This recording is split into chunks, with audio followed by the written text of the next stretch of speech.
Hey guys, welcome back to the channel. I hope you're all keeping well. It's been a week since our last video. I've been busy with working from home. But today, if you remember in the last video, we made a hot chocolate using the Nespresso machine and the Aeroccino. Well, today we're going to make a mocha, same principles.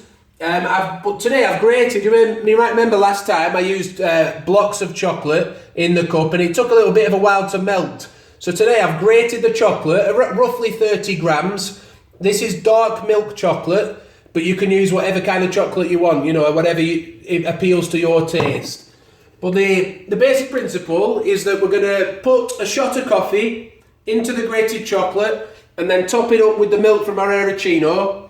I've put in about, well, a reasonable amount of milk into the Aeroccino. It's not quite to the max line, but when I use the max froth setting on the Aeroccino 4, it goes up quite high inside, so there's plenty of froth there, plenty of milk, so that'll be enough.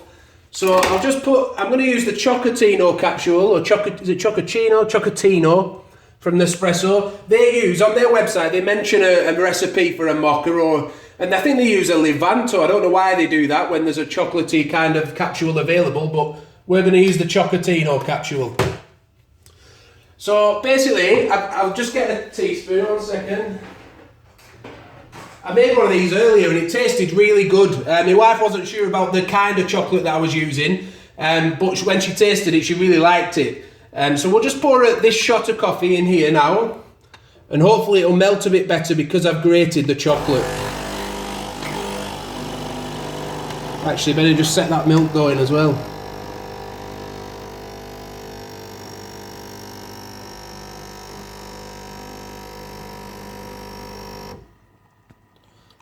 So that's just a single shot of coffee. You could do a double shot if you wanted to. And obviously this principle, it's not just for Nespresso machines. You could use any pod coffee machine to do this. You could even use a cafetiere. You could use instant coffee if you wanted to. But I'm just gradually melting that chocolate. Let's say maybe some really rich dark chocolate might taste better. But this really, when we tasted it earlier, it tasted just like a mocha you'd get from a coffee machine, like a Costa machine, or something in a cafe. You can see it's a really nice rich colour coming through there. Like I say, roughly about 30 grams of chocolate.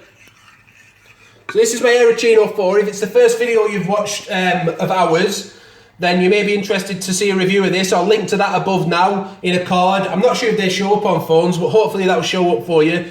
And you can have a look at that. I've also done a review of our machine, the Satise machine, recently as well. So feel free to hop on our channel and check out our other videos, and also the hot chocolate video if you want to take a look at that. Just thought I'd mention that while our milk's still frothing up here. That's finished now. You see it's gone up pretty high, like I said. So I'll just pour that in before the froth disappears. It's important to pour it in quickly because it quickly starts to disappear as the froth. And there we have a mocha. I've actually kept a little bit of chocolate just to sprinkle on top from what I grated. Bit more left. Go on, let's not go sparing with this. We like chocolate. And that's it, a basic mocha with your Nespresso machine. I hope you found that useful. Please give the video a like. If you like it or if you've got any suggestions, feel free to leave a comment below. One of our commenters actually mentioned possibly microwaving the chocolate rather than having to grate it, because I'll be honest with you, it was a hassle having to grate the chocolate. But if you can think of a better way, feel free to do that. But thanks for watching, subscribe to the channel, like the video, and bye for now.